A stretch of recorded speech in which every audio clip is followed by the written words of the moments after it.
The chapter now proceeds to consider those classroom contexts where the home language of students is developed. We first consider the importance of and issues related to home language development in schools. Next, we discuss the challenges bilingual students may face in monolingual schools, and ways such schools can still provide scaffolding and bilingual supports. We then turn to the specific context of bilingual immersion and the features and strategies used in these classrooms. Before we conclude, we consider a range of key topics for effective bilingual schools in general.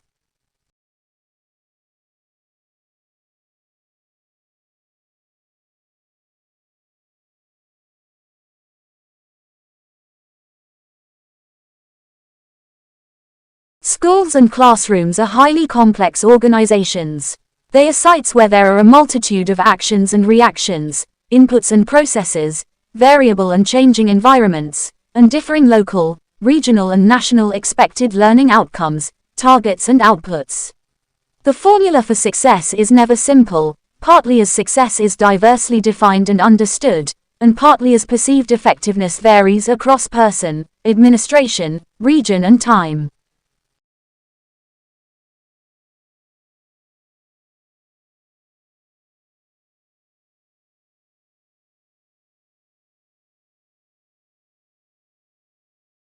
One solution to a lack of suitable bilingual teachers has been to hire bilingual teaching assistants who work, especially in the early grades, under the guidance of the mainstream teacher and typically can speak the home language of some, most or all of the bilingual students.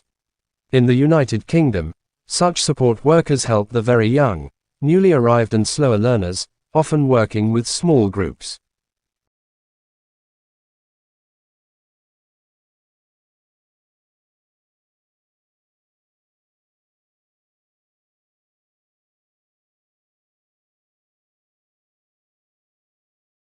The Robinson Report argues that, while there are strong links between the expressive arts and creativity, viewing creativity as solely or mainly the province of the arts is unhelpful because it can lead to a denial of the role of creativity in other areas, such as science and mathematics.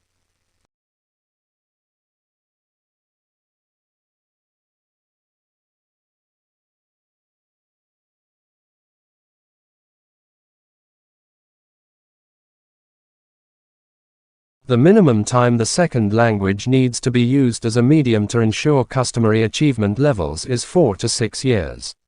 Around the end of elementary schooling, immersion students show equal or higher performance in the curriculum compared with their mainstream peers.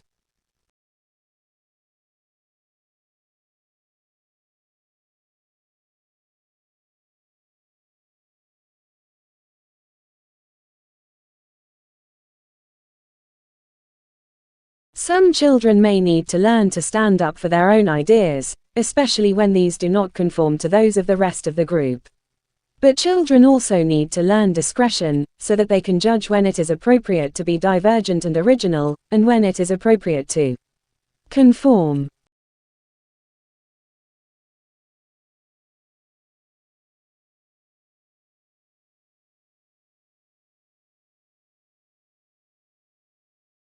Adults, therefore, can act as supporters and coaches, facilitators and models of creativity for children. But on the other hand, adults also have the potential to stifle opportunities for creativity by being overly didactic or prescriptive. They can limit creativity by discouraging fantasy or by having low expectations about what young children are able to achieve.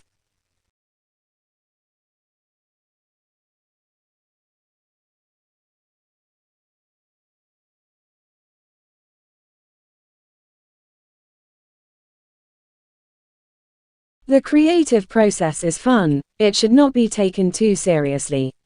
Creativity may seem like a fun, self-indulgent activity to counteract the more serious work of the classroom.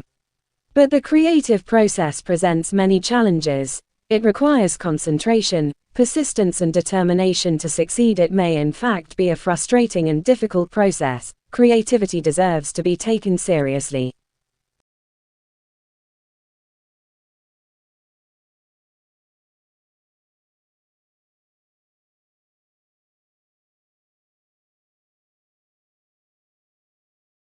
Acting in this manner involves trust. in the process, in oneself to take risks and in the congenial learning environment that respects both.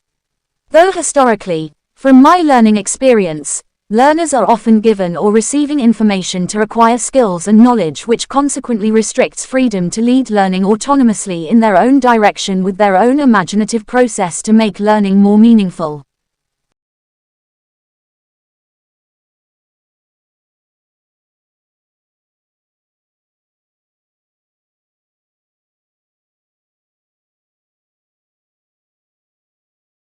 From creativity brings about imagination and innovation.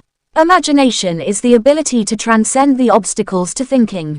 An important distinguishing factor that is echoed by Kraft, 2002, who suggests to be imaginative, an individual must be able to elevate above obstacles or restrictions placed on them, such as set standards, criterias or rules. This enables learners the freedom and flexibility to explore more widely an idea, thought or outcome that is original to them.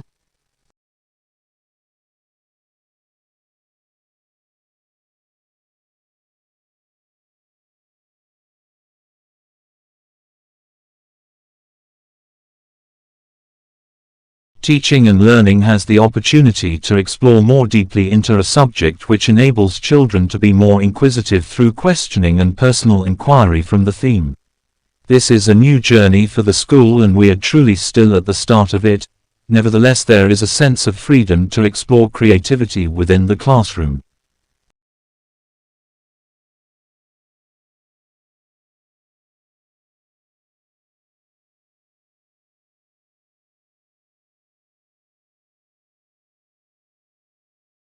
The adoption of this complete mini-bilingual program aims to empower our varied student group.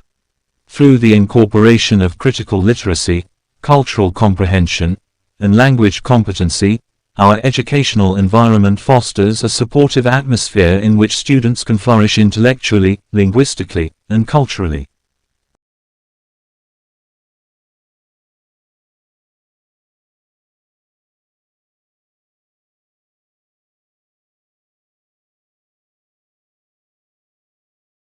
It is axiomatic that the best medium for teaching a child is his mother tongue. Psychologically, it is the system of meaningful signs that in his mind works automatically for expression and understanding. Sociologically, it is a means of identification among the members of the community to which he belongs. Educationally, he learns more quickly through it than through an unfamiliar linguistic medium.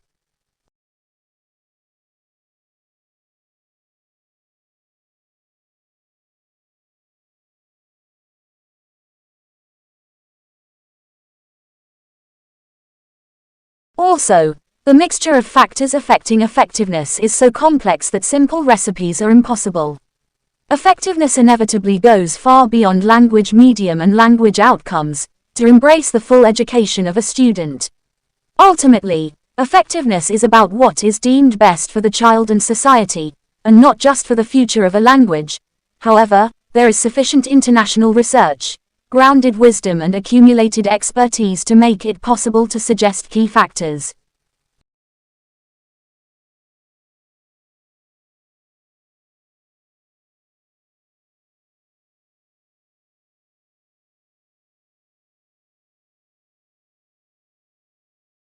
This creates a bilingual resource that enables the student to learn in their home and stronger language while they are acquiring a majority language such as English. This discussion will be extended in terms of scaffolding, see the next section. In the UK and US experience, however, there are a few challenges to using bilingual teaching assistants properly. One danger is that the bilingual assistant uses English